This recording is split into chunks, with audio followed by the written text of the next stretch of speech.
What did I do? I went to brunch with some friends out here, and then we had some people over our place for the fights and just hang out and stuff like that after brunch. Hmm And then that was on This dude went to Saturday. brunch, That bro. was that was on Saturday. Domesticated.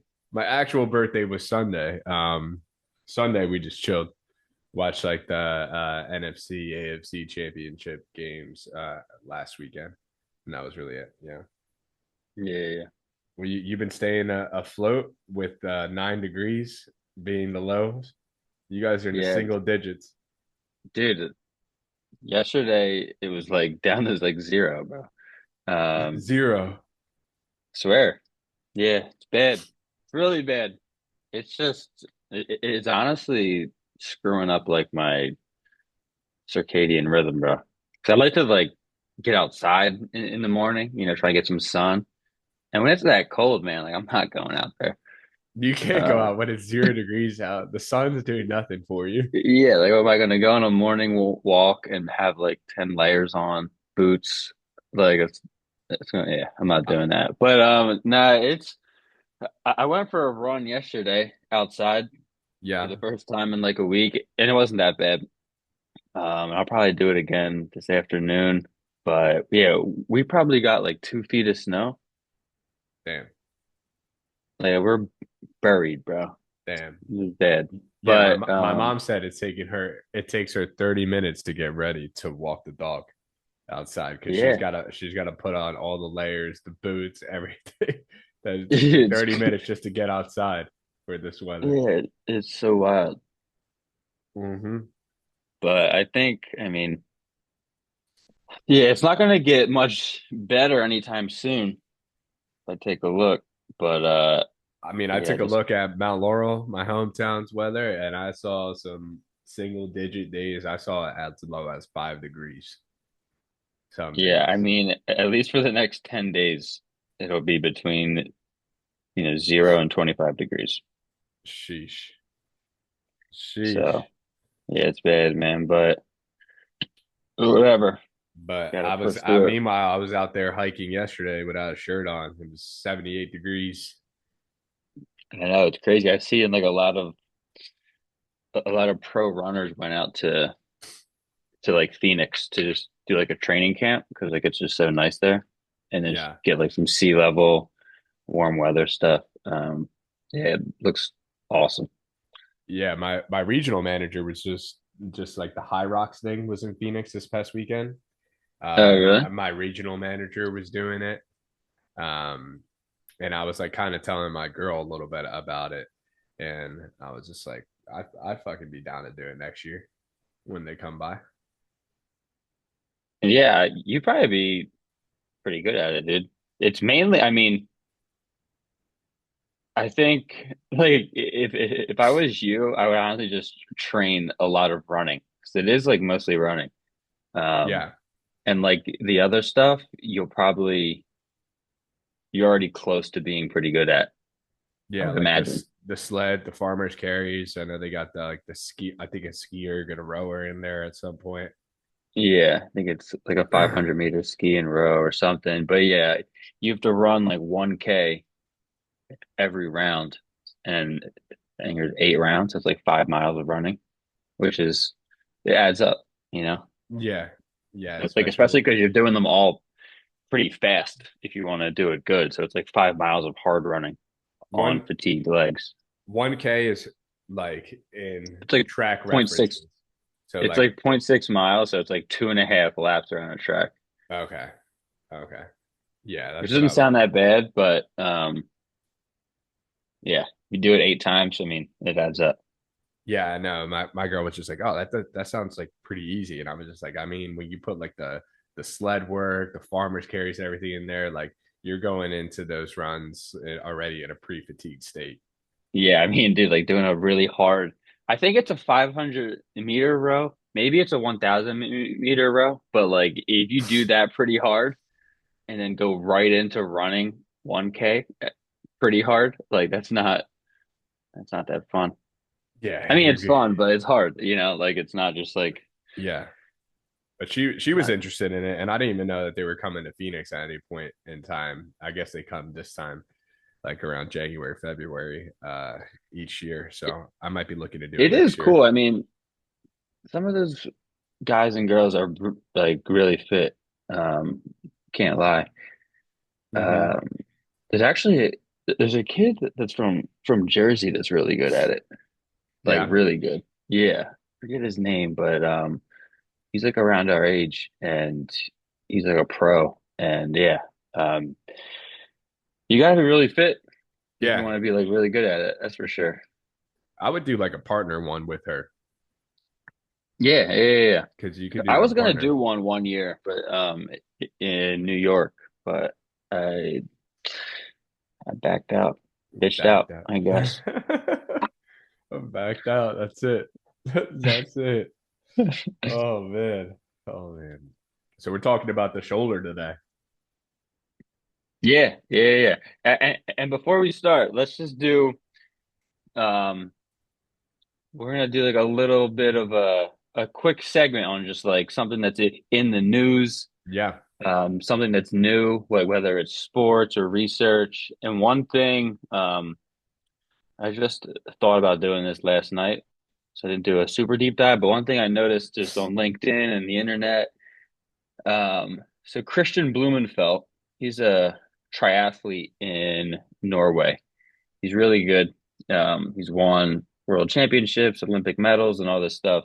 And he's known for his very like scientifically driven training. So he's always doing lactate testing and VO2 testing, whether it's Hmm. maximum or submax.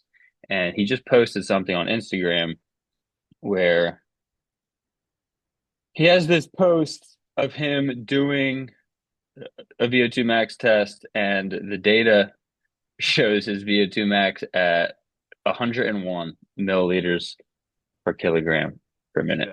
Shit. Um, Shit. so that would obviously be, for people that don't know, that'd be like the highest VO2 max ever.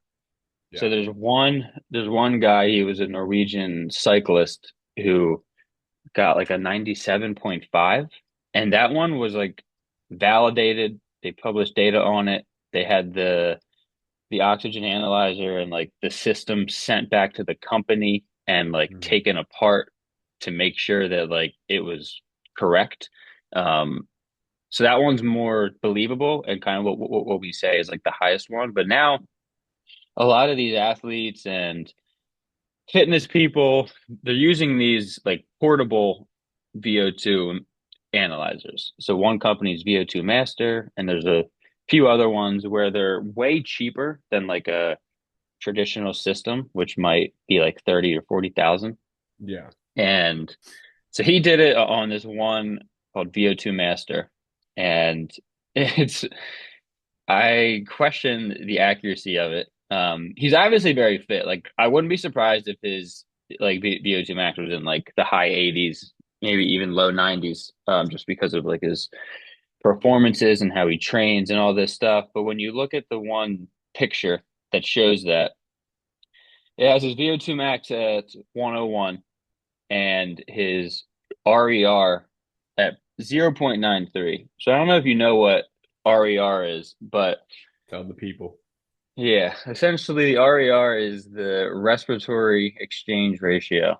And all it is the ratio of carbon dioxide over oxygen. So how much CO2 are you breathing out versus the O2 that you're bringing in?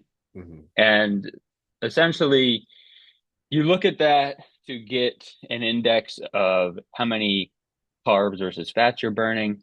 And it's a good indicator that at the end of a VO2 max test, that value should really be like 1.1 or more. So when you're exercising really hard, your CO2 output is going to go up high.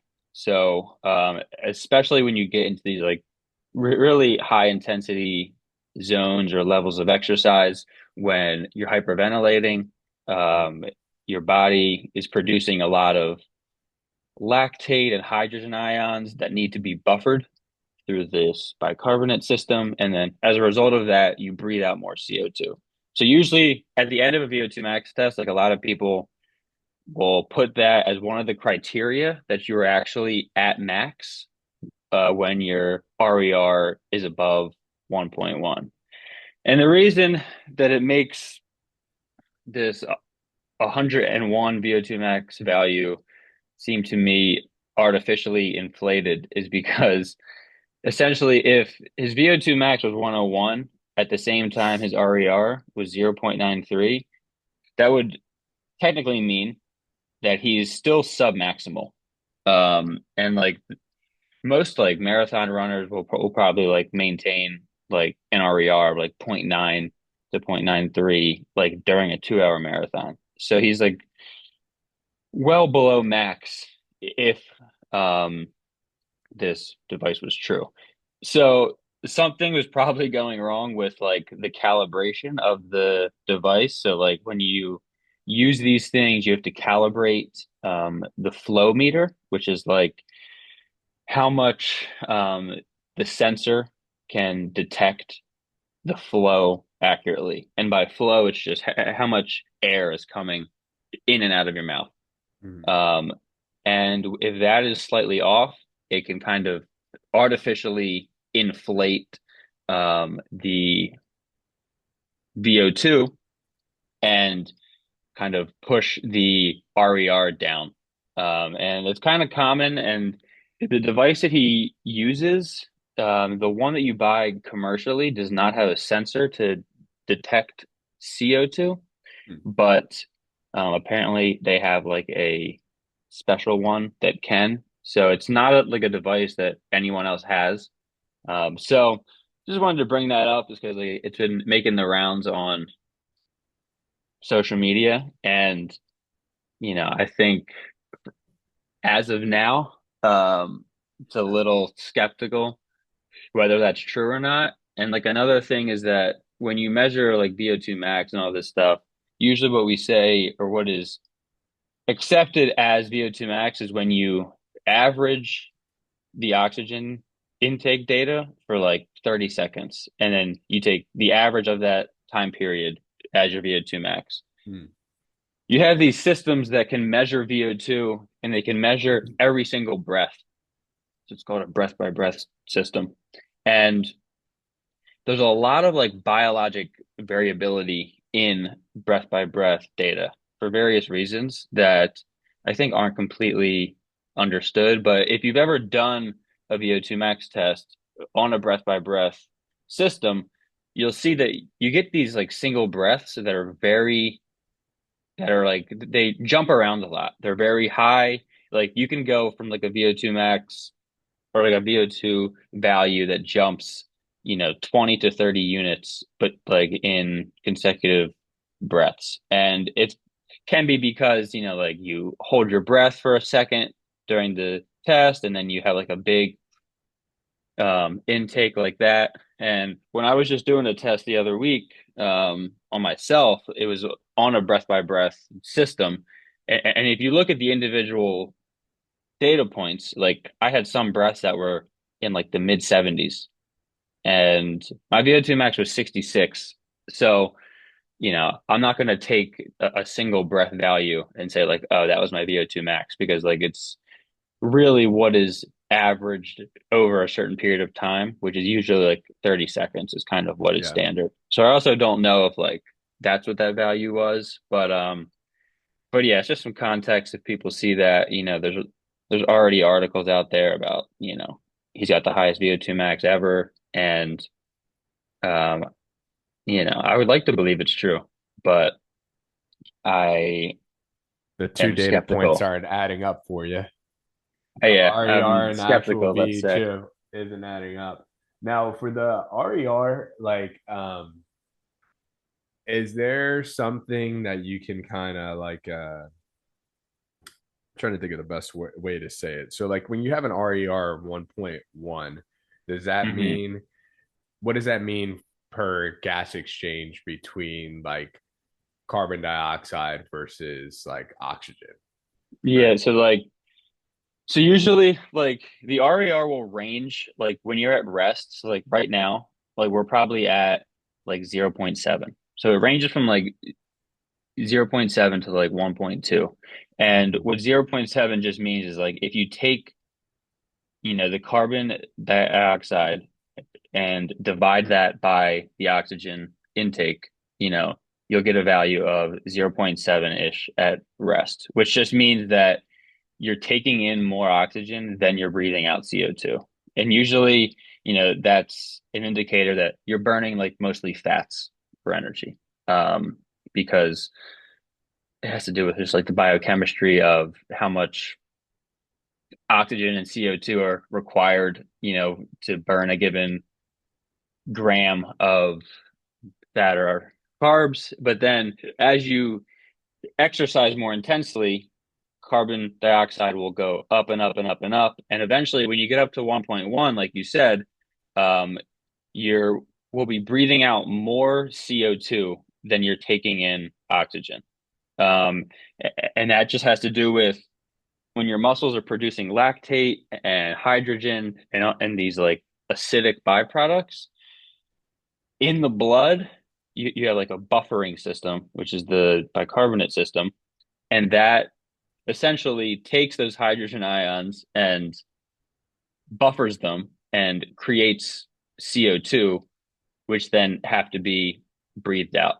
So you kind of have this non-metabolic system that increases CO2. So you can use that as like an index that like, all right, this person is getting pretty acidic because the exercise intensity is very high or close to maximal. They're breathing out a ton of CO2. That's an indicator that they're, at or like approaching their maximum workload, if that makes sense. Yeah. And then like normal breathing is usually triggered by something called a hypercapnic drive, right? Yeah, I mean the regulation of breathing is complex, but yeah, so you can look at like a bunch of other variables during these VO2 max tests. Like you can look at ventilation over VCO2, and you can see like how much are you ventilating for a given amount of CO2. And like for someone that's like they have COPD or they maybe like heart failure, like that's one thing that goes awry is that they're more sensitive to CO2 and they're kind of hyperventilating for a given amount of CO2. But yeah, Their lungs are at a hyperinflated state, or like they're yeah, just and trap air and carbon dioxide in there. yeah, and you can get like I remember like there was people at the army like kind of working on this hypercapnic stuff and people that are like soldiers that might work in like subterranean environments where Mhm. CO2 levels can get very high because you're kind of like in a enclosed area underground, whatever it may be, Yeah. and that creates some potential risks for like CO2 toxicity and um all that kind of stuff. But yeah, Hmm. Nice. I like it.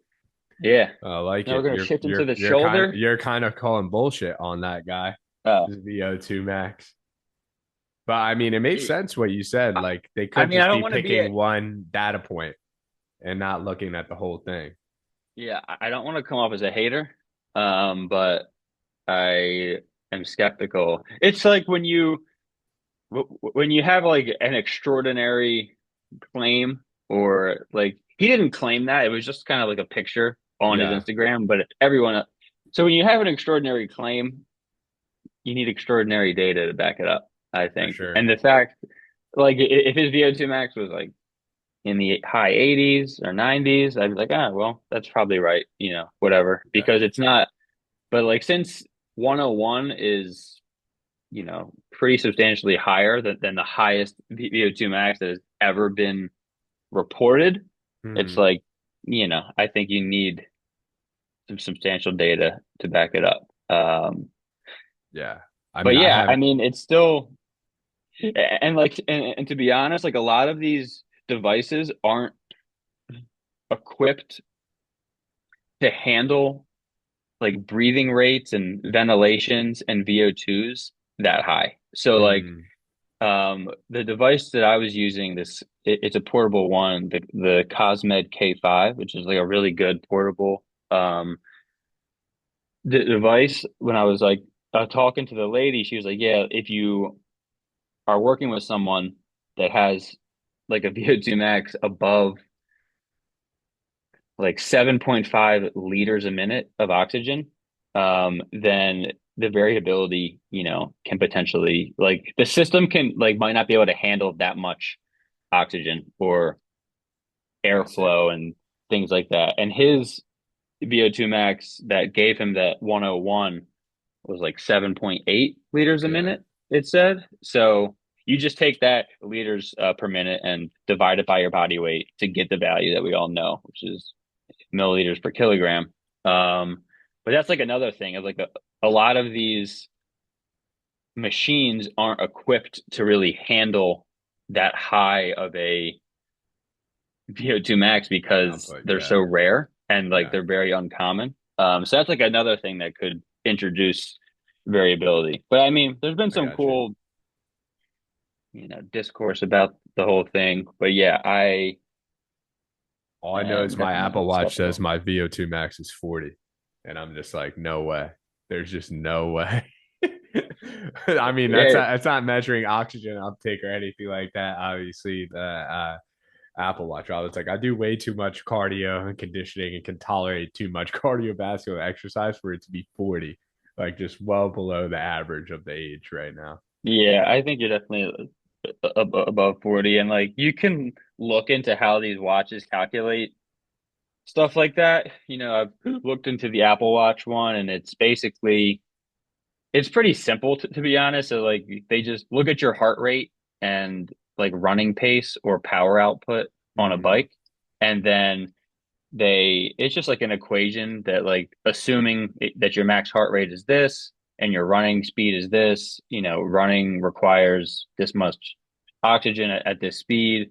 And, if your heart rate is close to max, it might assume that, this is your VO2 max like at this speed. And then it kind of makes some assumptions. So like if you don't run or cycle a lot with like a power meter, Yeah. then the data is less accurate. But like for me, like I have a Garmin that like at this point is a few years old, but I use it a lot. Like I run and bike a lot, right? So I have more data that feeds into it.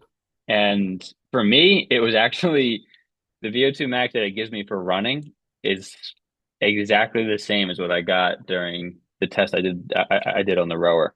Um, Damn. but I think it's just because I have so much more data feeding into it because I run almost every day and I Yeah. row like a lot. So that's like another thing. If you have these watches, but if you don't run outside that much, the data that it's using to predict that might not Yeah. be as good.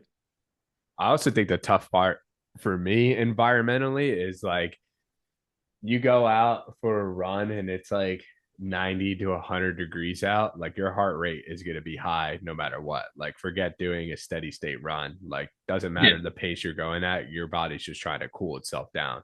So it's got to increase your heart rate and all of that to try to just cool your body temperature overall down. I think that has something to do with it too. Also, sometimes I'll be looking at my Apple Watch while I'm doing cardio. It's not even measuring my heart rate. It's just got two dashes, and I'm just like, all right, hmm this thing's And that's just a whole taking a other thing wild is like, guess. Yeah, is the heart rate accurate from the wrist? And in my experience, it's not. not often. Um,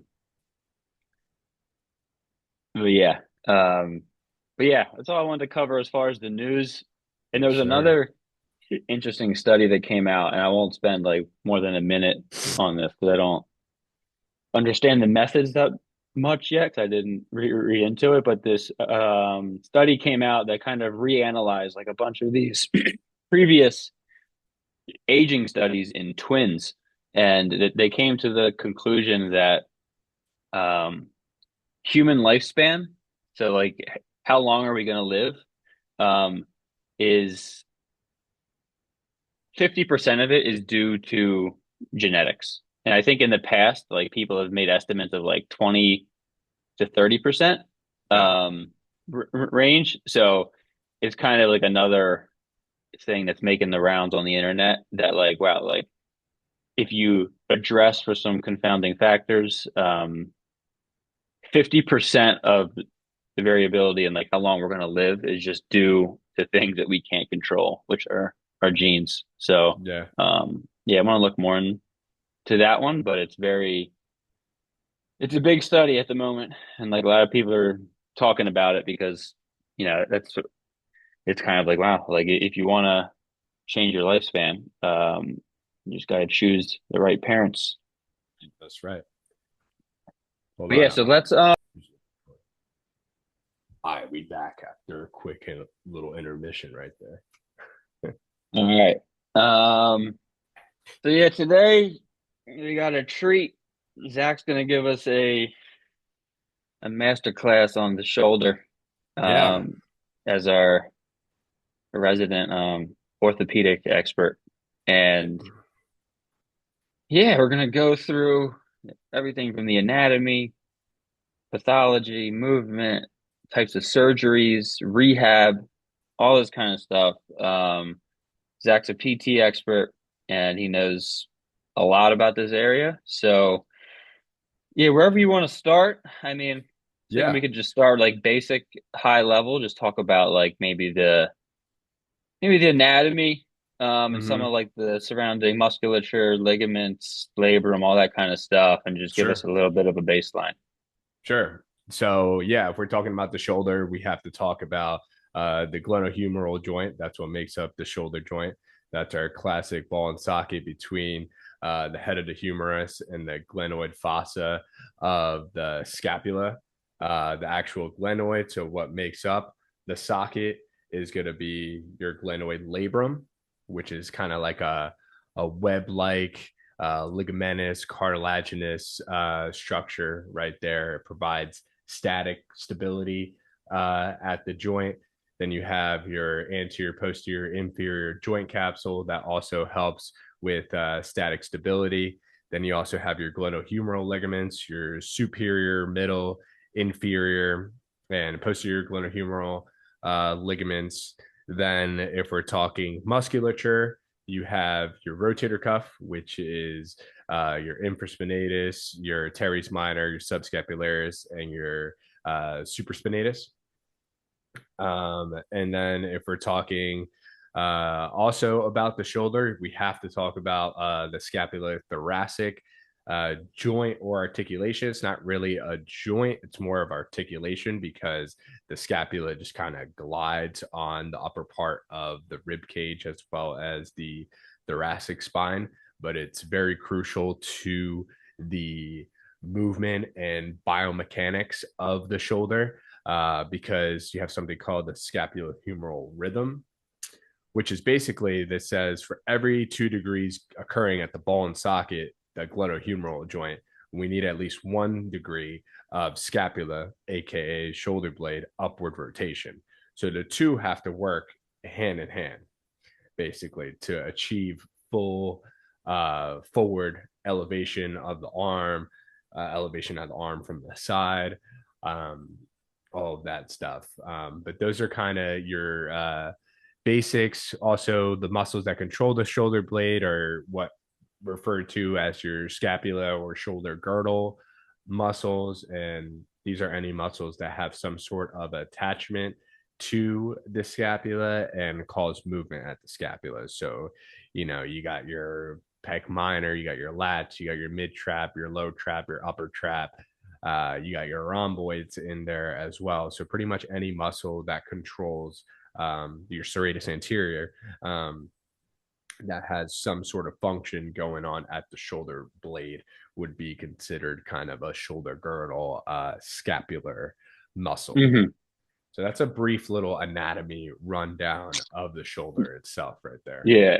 And one thing I wanted to touch on with that is like I remember when we were learning about the shoulder, just my first and only time doing it, and obviously you went and kept learning about it. But I remember someone explained it to me where the glenohumeral joint is kind of like a golf ball on a tee, where the tee is like the part of your scapula, and then the golf ball is like the top of your humerus, which is like the top of your arm, right? Hmm.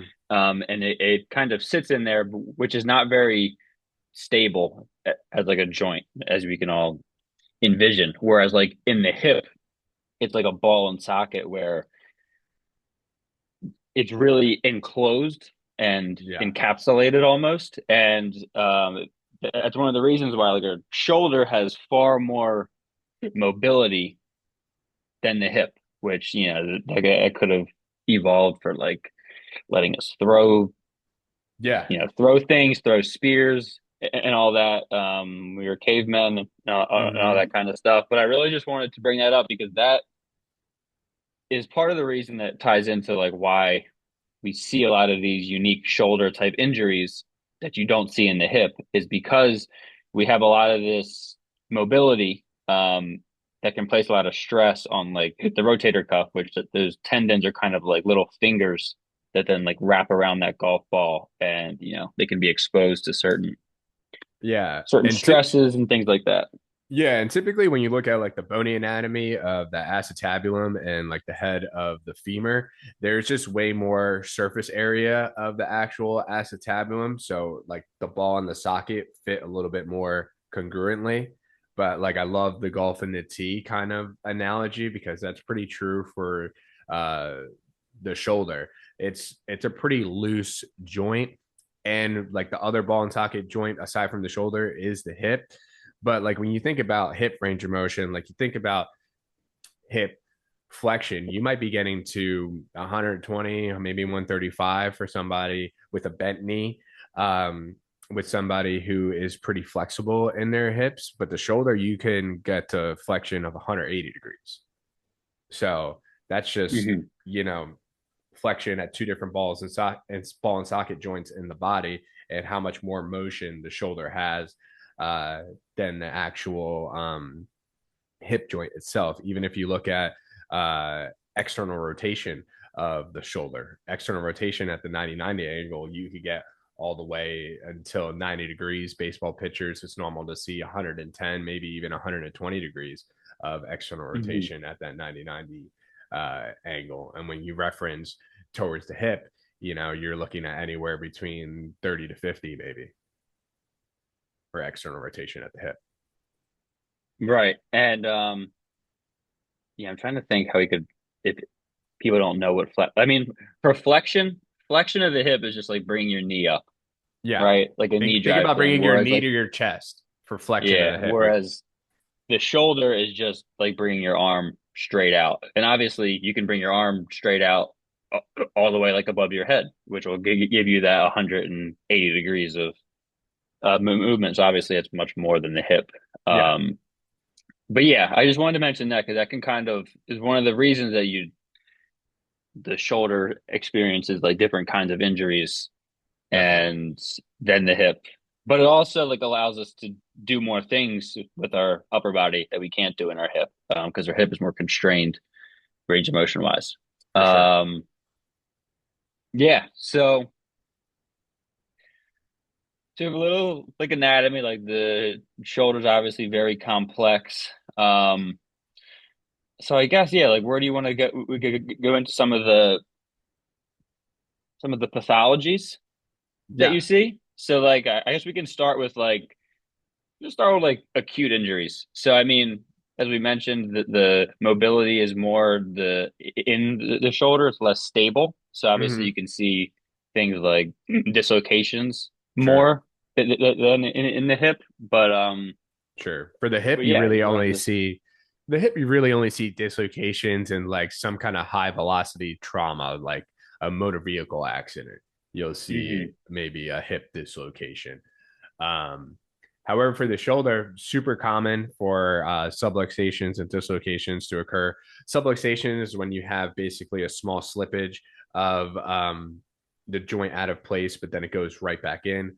Dislocation is the joint goes completely out of place, and someone or something has to reduce it or put it back into place. And usually with chronic subluxators and dislocators, there's usually subsequent labral damage in different parts of the labrum, depending on how they dislocated or subluxated. Uh, Hmm. Also, in very severe cases, you can get something called Hill-Sachs deformity, where you actually start to wear away at some of the bone in the top part of the humerus that articulates with the scapula, the glenoid fossa of the scapula. And I've even seen in very severe cases where someone's been a chronic dislocator, subluxator, like I had a wrestler about a year ago, uh, need a procedure called a ladder J procedure, which is not very common, but basically it's for the population of people who have dislocated a bunch of times.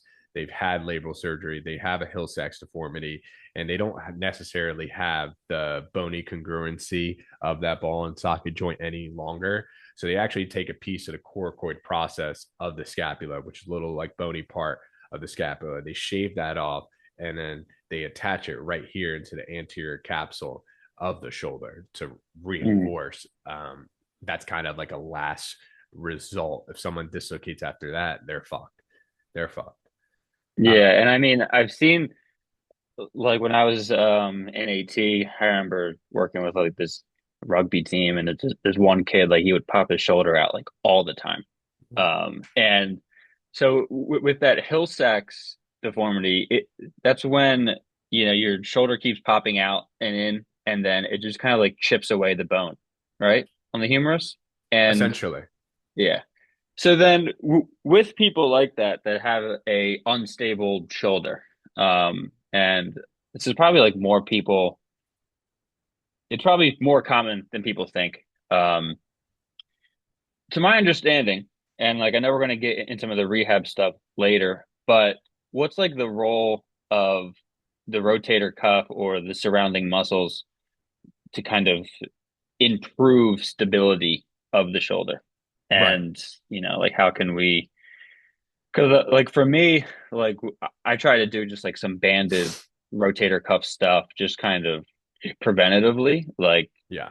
every couple of days, like it only takes like 5 minutes, just bang out some stuff. But like, how does that work? If Yeah. that makes sense. Like, I know it's kind of an open-ended Sure. question, but like, what's like the benefit of just doing these rotator cuff exercises to improve stability of the shoulder?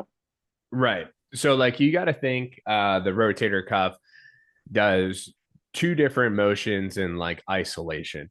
Some of the rotator cuff does internal rotation. The other part of the rotator cuff does external rotation, right? So if you want to target those muscles directly from like a rehab slash muscle hypertrophy kind of standpoint, you have to do a lot of external followed by internal rotation at all different angles with the arm by its side and that scapular plane that I was right there, and also Hmm.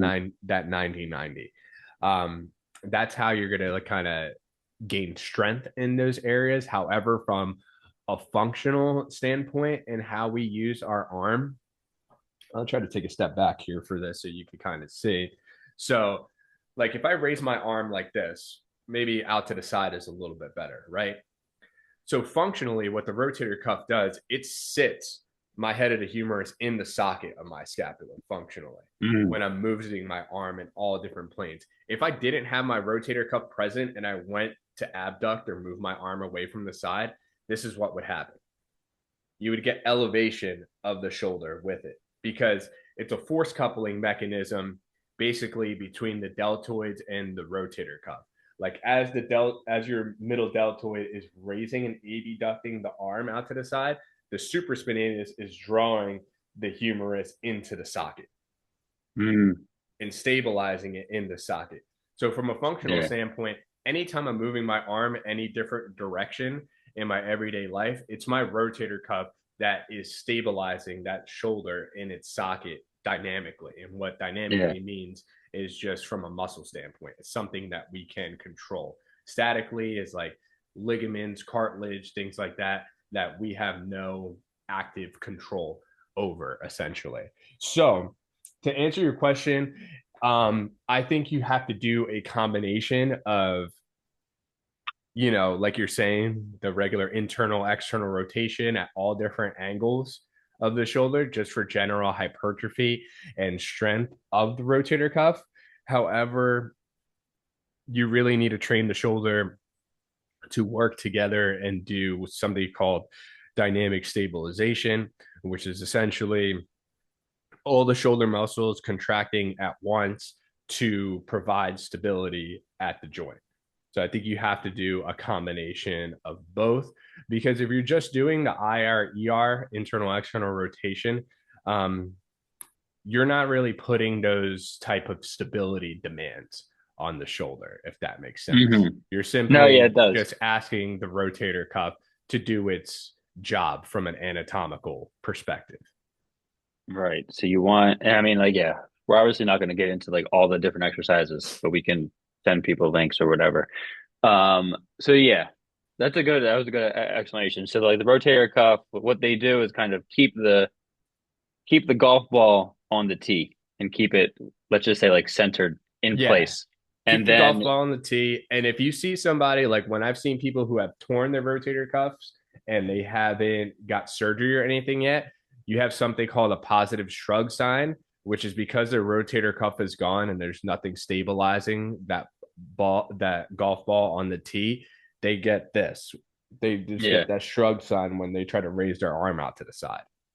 right. Yeah. So yeah, so you have those basic shoulder movements, which is like the rotations that I mean, like people have probably seen these before. You can put like a band around your wrists and just open your arms in and out, whatever. But then those are okay. But then like you want to do some dynamic stability. And like if I'm understanding what you're saying, like for me, that means like what I like to do is this bottoms up kettlebell like windmills. So you hold Yeah. a kettlebell upside down and you either like do presses overhead or just do some movements where it's really challenging. Like you feel like you're going to drop the thing. And it's Yeah. really just trying to keep your shoulder stable when you're because like when the kettlebell's upside down, you know, it's the leverage or whatever is not in your favor. For And sure. your rotator cuff is kind of what is going to keep that thing from falling over, so to speak. And I guess what you were saying about, you know, when you raise your arm up and like your deltoids are pulling your arm up. So like in the shoulder, like we have these really big muscles that like the lat, the pecs, the deltoids, and people that don't like what's the I guess like what's the risk of like or do you often see people that have just like really muscular shoulders like externally, but they don't have that like fine motor control? And I guess like people in the gym, you know, they get like a shoulder workout and they might neglect the Mhm. rotator cuff. So like how can you Yeah. kind of balance wanting to look wanting to look jacked and get big shoulders, but like you still have to recognize that you have to work the rotator cuff too because you don't want to get some I don't know, but it's like a compensation or imbalance or whatever you Yeah. might call it. Yeah, I would say, um, you're right on the money when it comes to anything bottoms up, whether it be a press, whether it be a windmill, whether it be a carry. That's all great dynamic stability work for the shoulder. You're asking the delts, you're asking the static stabilizers as well as the rotator cuff, everything to contract at once and provide stability at the joint. Anything weight bearing. So even if you were to do just like a plank where your arms fully extended or on your elbows, that can be looked at as dynamic stability. Doing like shoulder taps or like weight shifts side to side or like a straight arm side plank, that's all considered dynamic stability right there. Because if you weren't stabilizing your muscles, your entire upper body would pretty much collapse. As for like really jacked people, the often the imbalance I see is in their shoulder girdle, because honestly a lot of them and a lot of like the general people who are into fitness know that you should be doing like this or you should be doing this, right? You should be doing some kind of internal external rotation. So typically I don't see a ton of weakness in their rotator cuff. um However, what I see is their shoulder girdle. So like their low trap, their mid trap, um, and also their serratus, super weak, and they don't know how to use their shoulder blade properly. So they need scapular motor control. Um, Hmm. and they also usually need a little bit of end range rotator cuff strength. So maybe they are doing this like 90-90 ER, but what they're really doing is like protracting their shoulder. If you could kind of see this, like they're Hmm. protracting their shoulder every time that they're externally rotating. And the thing is, you need to set the shoulder blade first for the internal external rotators to work. So, like if your arm's by your side and you're doing internal external rotation, you have your rhomboids stabilizing your scapula against the mid portion of the back, allowing for the humerus to move. If I'm at the 90-90 angle and I'm externally rotating, now I have my low trap stabilizing my shoulder blade in the back in order for my external rotators to move. So you got to have both. You can't just be haphazardly just moving your arm this way. You're not necessarily Hmm. getting the proper engagements at the shoulder blade, and you're not also getting the proper engagement uh, at the rotator cuff. So when I say like mid trap um, and like low trap stuff, I mean like your classic like ITs Ys. Um, Hmm. those kind of exercises and how I would incorporate it as someone who may not have an injury and someone who is just looking to maintain the health of their shoulders is just include it in a warm up. Like before I do like my heavier lifts, like maybe like a before I do a push press, an overhead press, a clean, a snatch, whether it be with a dumbbell, barbell, kettlebell.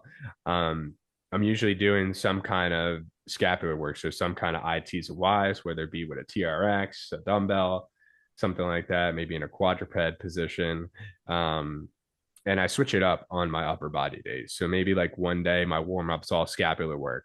Maybe my other upper body day, my warm up is all rotator cuff isolation work.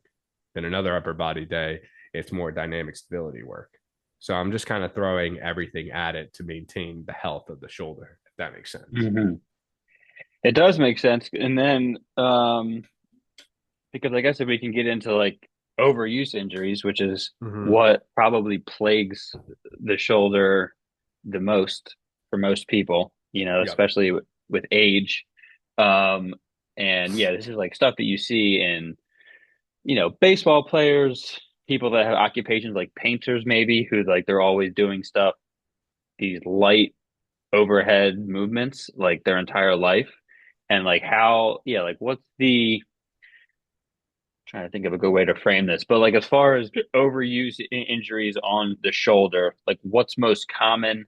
Um, like what do you see the most in your practice?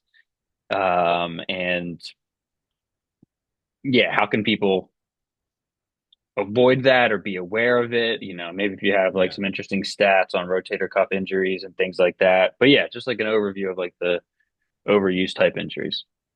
Yeah. I do have a stat on rotator cuff injuries.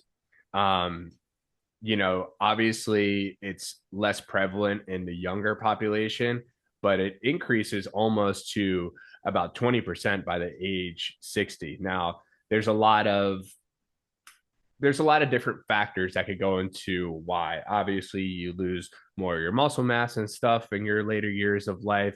Your tendon, skin, overall tissue quality tends to decrease. It doesn't have the same kind of tensile properties as like someone who's in their 20s per se, in their 60s, especially if you have like a lot of mileage and a lot of years of abuse and stuff on your body in different kinds of ways.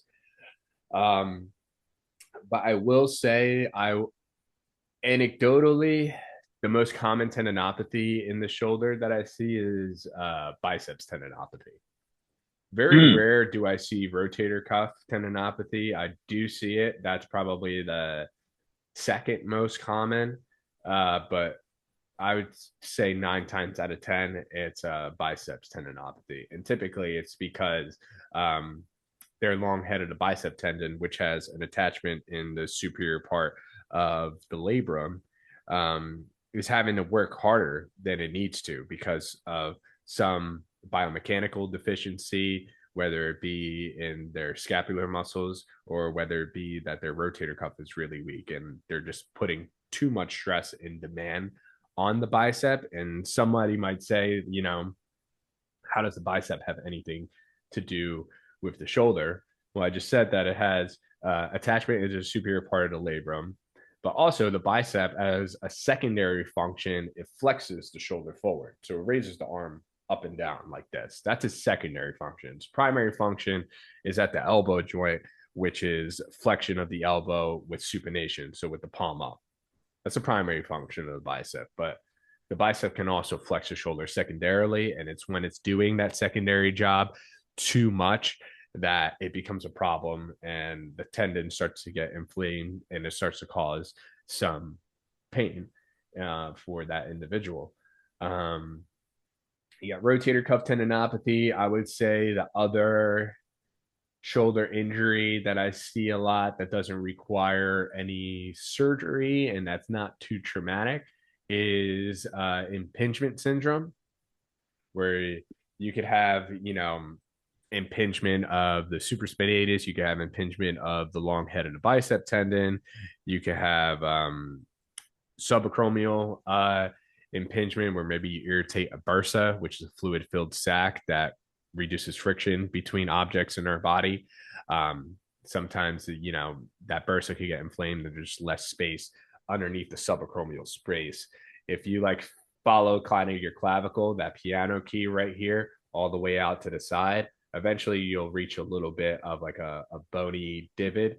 And this is kind of where your acromion is. And it's that space right underneath that bony divot on the outside part of our shoulder. But again, impingement syndrome, it's usually due to some kind of biomechanical deficiency. And 9 times out of 10, if I have them do some serratus work, and I also have them do a little bit of end range rotator cuff motor control exercises, their impingement signs and symptoms almost go away immediately. Interesting. Yeah. All right. So you want to go into some of the surgeries? Yeah, we could talk a little surgery. Obviously I'm not a surgeon, but I do treat people post surgery. So, Yeah.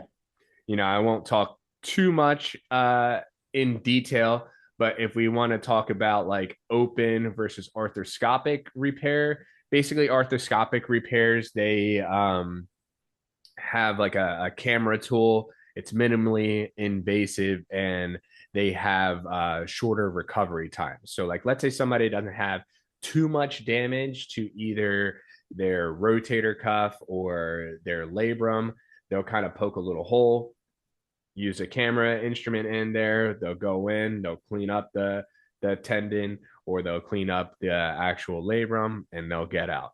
Minimally invasive. Typically, these patients bounce back a lot quicker post operatively. Then you have your mini open repair, which they basically take a little slice in kind of the medial part of your deltoid and they split those fibers open to gain better access to the shoulders. The reason for the open repair is usually because of more extensive damage. Maybe they have more Mm-hmm. advanced arthritis. Maybe they have some bone spurring.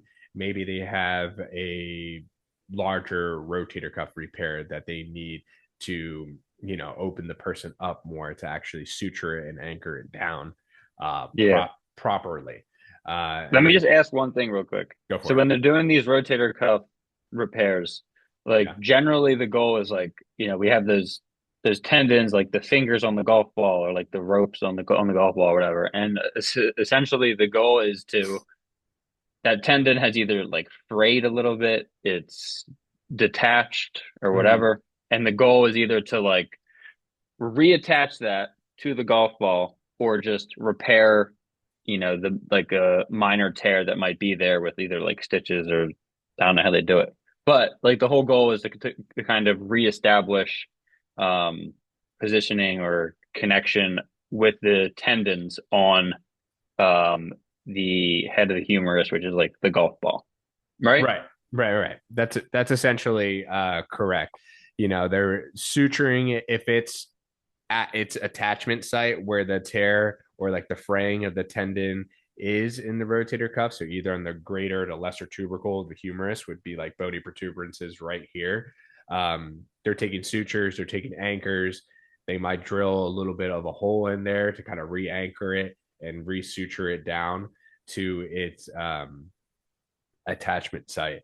And that kind of segues me for someone who has a large rotator cuff repair and they need a large open repair. Now you're just talking about making a bigger cut in that lateral half of the shoulder, more deltoid separation.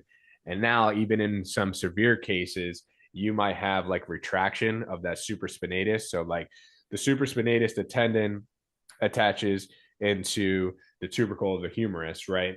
So if you have it retract, so if you can imagine like my shirt getting pulled all the way up into that supraspinatus fossa, which is right here, then they have to Mm-hmm. go in, expose this whole area, take that tendon, pull it all the way down, and then suture it in, anchor it down into that Right. So attachment essentially, site. like the issue with the rotator cuff is like it's not necessarily like the muscle belly, like the muscle tissue itself. It's the fact that like you have these tendons that then attach on the golf ball, and that area is like just very exposed. It's like a bony area. It's like a bony joint, and those tendons can like essentially wear away from different overuse injuries or things like that. So like it's really like these tendons kind of get exposed, I guess, in that Right. kind of bony area if you don't maintain,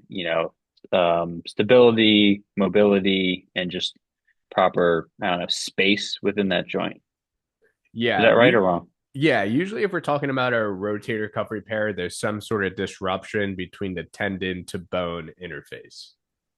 Okay. So not necessarily in the muscle belly itself. Now, if that's for a complete rotator cuff tear, if we're talking partial rotator cuff tears, then yeah, there's been plenty of people who I've treated conservatively, non-operatively, who have um, responded well to therapy and who haven't needed surgery, haven't had any positive shoulder shrug signs, anything like that. Then that's when we might be talking like little micro tears in the actual muscle tissue itself. Mm-hmm. And you can fix that with just rehab. Yeah, you can treat it conservatively. Even for a complete rotator cuff tear, some patients' insurances will still only approve an MRI and only approve um, surgery if they try 6 to 8 weeks of conservative management, and that's even with a full tear. Like I've seen Interesting. that a lot, and some people, with a full tear and they're older and everything, like let's maybe say they tear their supraspinatus. That's one of the most common. But then you get everything else strong, like their infra, teres, minor. You get their rotator cuff strong. You get their scapular muscles strong, and they're like 65.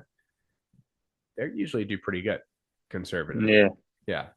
But the thing is though, like when you do that, because yeah, like I've seen that happen. I don't know if you know who George Davies is. He's like a legendary PT. Works in Texas now, but I Mm-hmm. worked with him when I was in Georgia. And yeah, I remember he's like an old guy. He's like in his 70s, probably late 70s now. But I remember he tore his rotator cuff when I was there, and he was like swimming or something like that. And he was in a sling for like 2 days, and like he literally just fixed himself with rehab, like quickly in like 1 to 2 weeks, and he was back to normal. But the one thing I want to say about the rehab or the conservative treatment is like, is it is it like you just do 6 to 8 weeks and then you're good? Because my dad has rotator cuff issues, both shoulders. Let's just say that they're shot, Mm-hmm. you know. Um, And he's like, I try to get him to do the rehab and all this stuff, and he'll do it for a few weeks, feels better, and then he stops doing it because it feels better, and then they come back. And I try to tell him, like, dude, like this is like a lifelong thing you're gonna have to do. Like your shoulders Yeah. are in bad shape. Like you have to do this like forever. Like in my Yeah. mind, it's like you can't just really stop. And I don't know if there's any like research or that backs that up or anything, but like I just kind of see it like like you can't neglect it and just do the 6 weeks and then be like, oh, I'm fixed. Because if Yeah. you keep having those bad habits or whatever thing that you do that cause the deterioration in the first place, it's just going to come back. The research that would back it up, and I don't have it right in front of me right now, would just be research on how muscle atrophy versus muscle hypertrophy occur. You do 8 to 10 weeks of rehab, and they Mm, have you strengthening your rotator cuff and your scapular muscles and all of that. Hypertrophy is going to occur within those 8 weeks if you haven't been doing anything. Now, if you right. stop for 8 weeks and you haven't been putting, those set principles, those specific adaptations to impose demands on those muscle groups, what's going to happen? Weakness is going to occur, atrophy is going to occur, and probably more pain and dysfunction of the shoulder because those muscles aren't strong. You know? That's a good point. Yeah. So it's really just like how I would think about regular training is just, yeah, Yeah, exactly. if you only train for 8 weeks and then you stop, like you're going to lose those gains Yeah, pretty like quick. It's just a more of a high risk scenario because you're dealing with like an injury that yeah, can severely reduce your quality of life.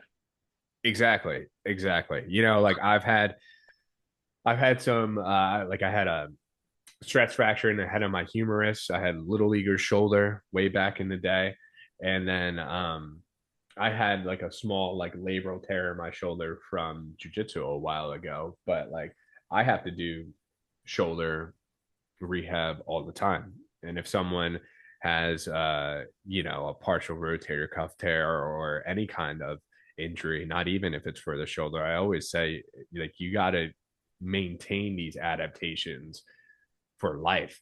Like when you think about your legs, you're standing, you're walking, you're using those muscles anytime you're in weight bearing position, essentially. You're Hmm. using some sort of like static muscle stability. And then for the shoulders, you're using those, anytime to put on a seatbelt, to drive a car, to reach and put some like dishes away. You're constantly using those um, muscles. So that's why I say in the rehab process, I like to shoot for 15, set to 15, 20 reps for those stabilizer muscles because I want them to be fatigue resistant. These are muscles that have to repetitively contract and be used. So like I'm not about the three, maybe like early on when someone has like no training age and they're not used to it, I might be doing 3 sets of 5 or 10, but like I'm trying to get them to the point where we're doing 15, 20 reps. Hmm. And it's really something that I mean, like at least in my experience personally, it's really something you can do like every day almost because your rotator cuff's not really, I mean, it might get sore, I guess, but like it's not going to get sore as if you were doing, squats every day, like heavy squats every day. Like you're not Yeah. going to be limited by soreness. So like it really can, you know, 10 minutes a day can give you a ton of benefit. And everybody has that much time, I think. Yeah. It doesn't take long. And like I said, like, I try to encourage, especially my active population, my athletic population that I treat, um, these exercises and things that you learn and that I teach you in physical therapy, put this as like a warm up before you do bigger things, before Hmm. you move larger muscle groups. Like that's just an easy way for you to incorporate it and just kind of maintain everything um, that we've gained through the rehab process. And, the last thing I'll say is usually like for muscular type of injuries and like non surgical type of injuries, when I'm explaining to somebody's plan of care, one thing I always say is like, I'm recommending you come here for, 2, 3 times a week for 8 weeks because we want muscular adaptation to occur. We know neurological adaptation occurs much sooner when you're doing strength training and stuff like that. However, true muscle hypertrophy and adaptation takes a little while. It takes like 6 to 8 weeks. So, Hmm. that's how I justify my plan of care for like a muscle type of injury. No, yeah, that makes sense. And like, Yeah. what type of people should be, let's just say, like hyper aware about this kind of stuff? Like in my mind, like I obviously like baseball players, jujitsu, even maybe, and then as far as Boxers. sports, yeah, boxers, and then there's also people that aren't even athletes that are like doing manual labor. If you're just doing a lot of overhead stuff, like you're putting stuff up from the floor onto the top shelf Oh, like yeah. 200 times a day. Firefighters, police officers, big population I see that have uh, shoulder injuries too.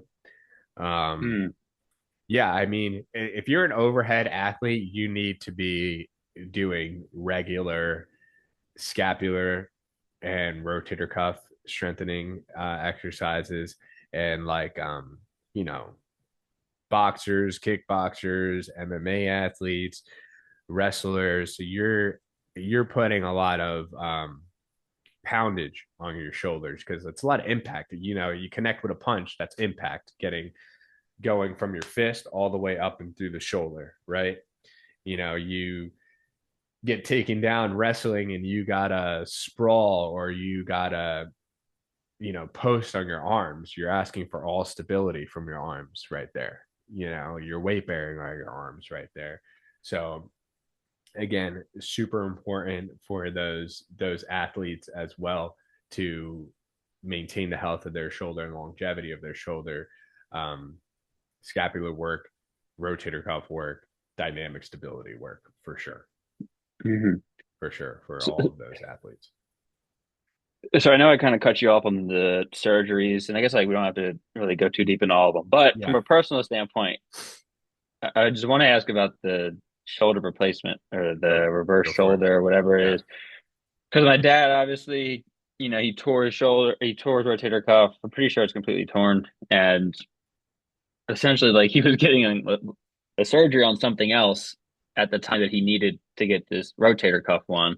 And the moral of the story was too much time had passed to where they couldn't do the normal rotator cuff repair. They couldn't just grab that tendon and reattach it, whether Yeah. it's arthroscopically or whatever. And the doctor was like, "Hey, listen, it's too late to do this. In so many words, you're fucked. The only option now is to do either like a reverse shoulder or a shoulder replacement." And my dad, he always asked me about it, and I'm not an expert in it, but from what I've heard, these shoulder replacements aren't that great. And I remember in undergrad when we were working at that clinic, the sports medicine clinic, like we do like a rotation there for like a few weeks, like a doctor's Yeah, yeah, yeah. office. And I remember the guy explaining to me what the shoulder replacement does, and like essentially it has your deltoid act as your rotator cuff or something like that. But yeah, I guess Yeah. it's like explain maybe if you can, like why does it get to the point where you can't reattach the tendon, and then what's like the outcomes like on the shoulder replacement or the reverse shoulder, if you know. I'm not sure if you ever dealt with that or not, but Yeah. Yeah. Well, typically for total shoulder or reverse total shoulder, they have so much rotator cuff damage slash also arthritic changes in the ball and socket joint that to repair the rotator cuff, it would either be useless in cases where we have severe retraction of the muscle. Like if my supraspinatus tendon retracts all the way here and it stayed over there, it's gonna what's the word for it? It's gonna harden basically up there. It's not gonna be as mm, it's not gonna be as pliable. That's like why if you tear your quad tendon, for example, you got to get that repaired right away, because if the retraction continues to occur, to get that tendon down to its attachment point, it's going to be super tough. Um, Right. yeah, Interesting. so those are two things right there. Sometimes like there's also a lot of bone spurring, and like I said, bony changes to either the socket of the glenoid or the humerus as well. Um, and then what was the other thing you asked me? Um, hmm. What was it? You, you asked me, oh, about some of the outcomes and stuff like that. Or yeah, like I guess I mean this is just like me like selfishly asking, but like yeah, like do you like for the reverse shoulder, like have you seen any? Have you dealt with like any of these patients with Yeah. the shoulder replacement? And then like do you I guess I'm sure it's very individual, but how good can you get with just conservative rehab instead of the reverse shoulder or the total shoulder, whatever it is. And then like what's like the functional outcomes like if you were to go that route? And I guess like what's like the pros and cons of just saying like no, like I don't want to get this replacement, I want to do conservative, and then like what's like the benefit I guess of doing it? Yeah, I mean, I would say for it, conservative treatment, it varies so much individual to individual. I would say you briefly talking about how your dad's shoulder function improved and everything with conservative treatment. That's a positive prognostic indicator. He responded well to therapy there. However, I would also ask, how much daily pain is he in? Is the shoulder causing him? Is it causing like quality of life disturbances, sleep disturbances? Um, if he's still working, what are some of the functions he has to do pertaining to his upper body? Um, but generally speaking, regular total shoulders have better outcomes than reverse total shoulders. As a whole, the total shoulder is probably the least of my favorite of the joint replacements, and probably the one with the worst outcomes. You get a total knee, you're gonna be in a shit ton of pain right away. But usually people do pretty well, and I've had people return to higher levels of activity. I mean, for example, Michael Bisping, who used to fight in the UFC, he needed a total knee like almost as soon as he was done fighting. He was bone on bone, and Mm-hmm. like Michael Bisping goes on jogs and he's fucking kicking the heavy bag and shit. So like that's just proof in the pudding that you could get to pretty higher levels of activity. Even with a total Right. hip, I've had people who have been into yoga and stuff in the past and they get back to those activities. Now for a total shoulder, yeah, it's gonna be, oh, that's the other thing you asked me. You asked me about the function of the deltoid for the total shoulder, which I'll talk about. So Okay. yeah, so you don't really regain full shoulder range of motion with a reversed or with a total shoulder. We were talking about that 180 degrees is your arm fully over your head like that, right? You probably get to Mm-hmm. about 160, so 20 degrees before that. And if you think about it, like it kind of makes sense. Like when my arm's at 180 degrees, if it gets cranked back another 5 to 10 degrees, I'm dislocating. Anybody's dislocating, your arm gets cranked back a little bit right there. So, it kind of makes sense to me as to why, you know, you wouldn't want that full range of motion there. Um, and also the other thing is, you got to consider you don't have your rotator cuff anymore for either of those surgeries. Sometimes it's the subscapularis, which is your primary internal rotator and has probably the most surface area out of all your rotator cuff muscles. If that muscle is still intact, they'll spare your subscapularis for a reverse or a total shoulder. So you'll still have your Mm-hmm. primary internal rotator. However, your external rotators are usually the ones, the supraspinatus are usually the ones too, who have the primary damage in those cases. And now you got to rely on your deltoid, specifically your posterior delt, to do all external rotation. It's going to be your posterior deltoid because kind of the force coupling mechanisms. The posterior deltoid, its main function is horizontal abduction. It does a little bit of shoulder extension. Secondarily, it also does external rotation there too. But let's say they don't have any of their rotator cuff, so the subscapularis is gone, supraspinatus, teres, infraspinatus, everything's gone. Even in those cases, their internal rotators are always going to be stronger because you have your lats and your pecs that are super strong internal rotators as secondary uh, muscle function. So that's kind of how the deltoids and some of the scapular muscles work in a sense, um, for a total shoulder, reverse total shoulder.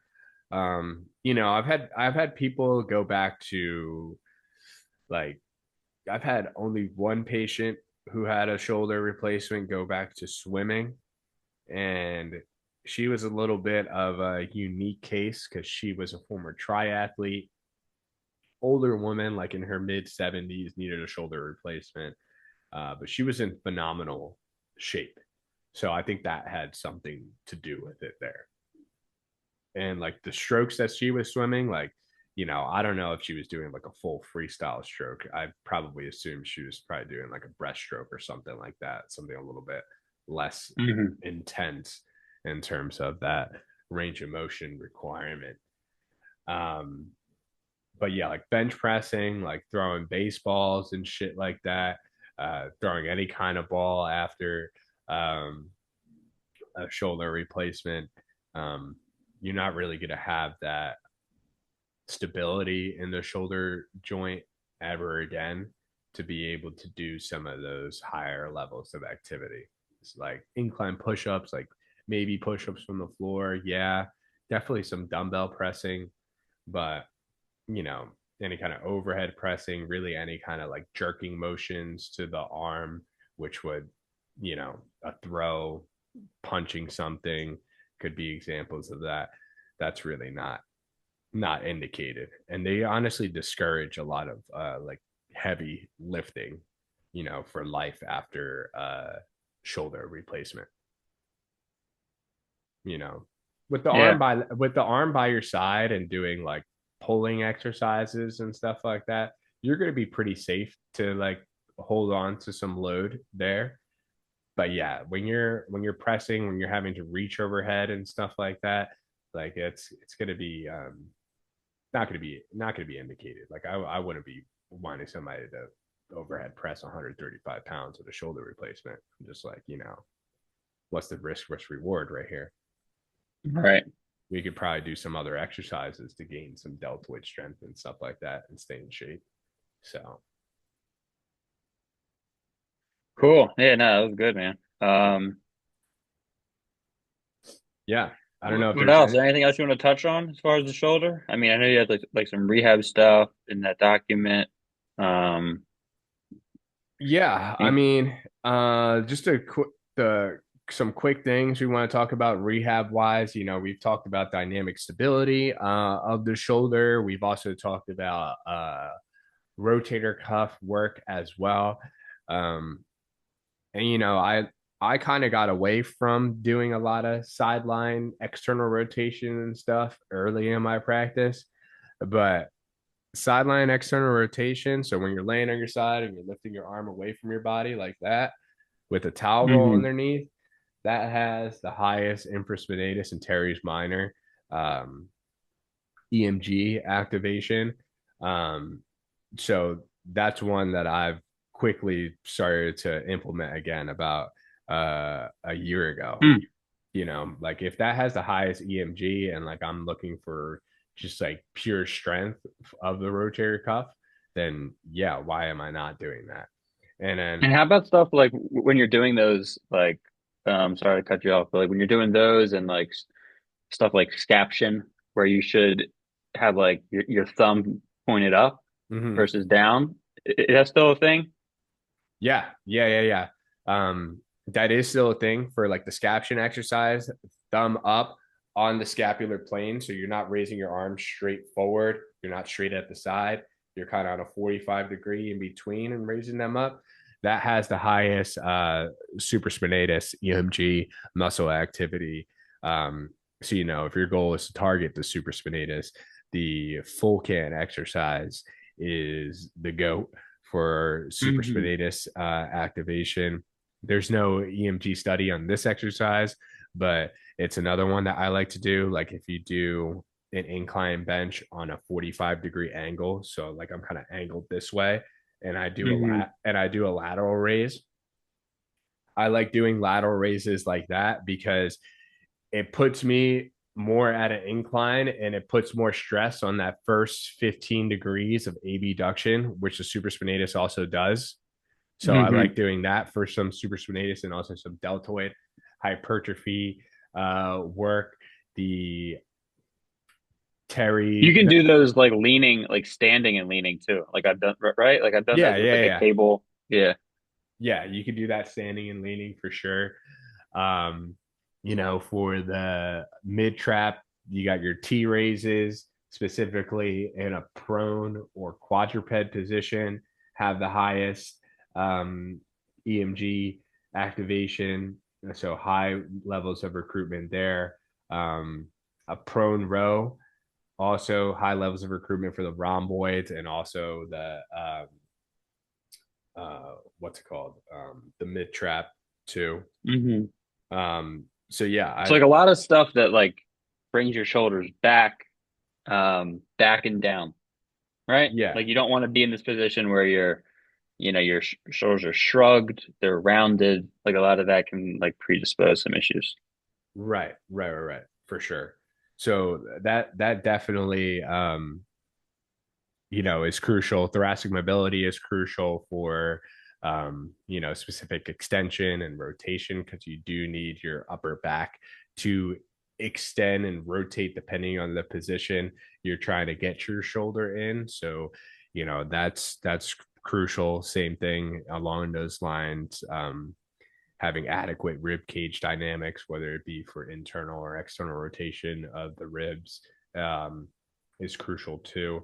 Um, but yeah, the last thing I'll talk about is like just the dynamic stability. We've talked a little bit about the exercises and stuff, but there's a big neuromuscular component of dynamic stability.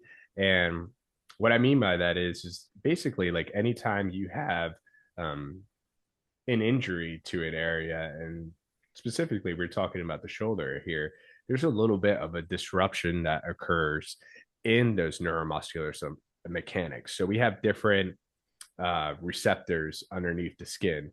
Some receptors give response to touch, temperature, vibration, um, deep pressure, stretch of the muscle, and things like that.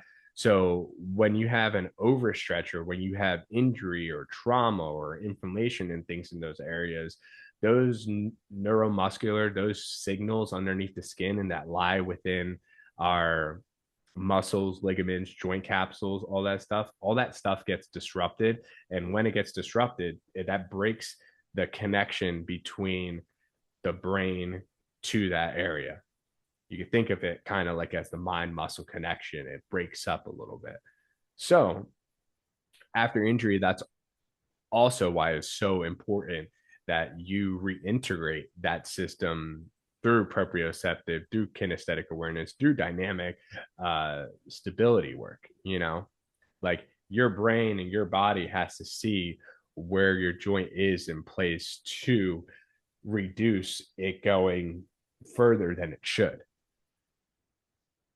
you know so Hmm. doing dynamic stability work really does a great job of reintegrating the neuromuscular system, and it has large recruitments of all different muscles depending the exercise, of the shoulder, the scapula, shoulder girdle, the rotator cuff. It hits a little bit of everything. So do your stabilization work, do your shoulder blade work, and do your rotator cuff work, and you'll probably be in a pretty good standing ground performance wise and also overall health wise of the shoulder.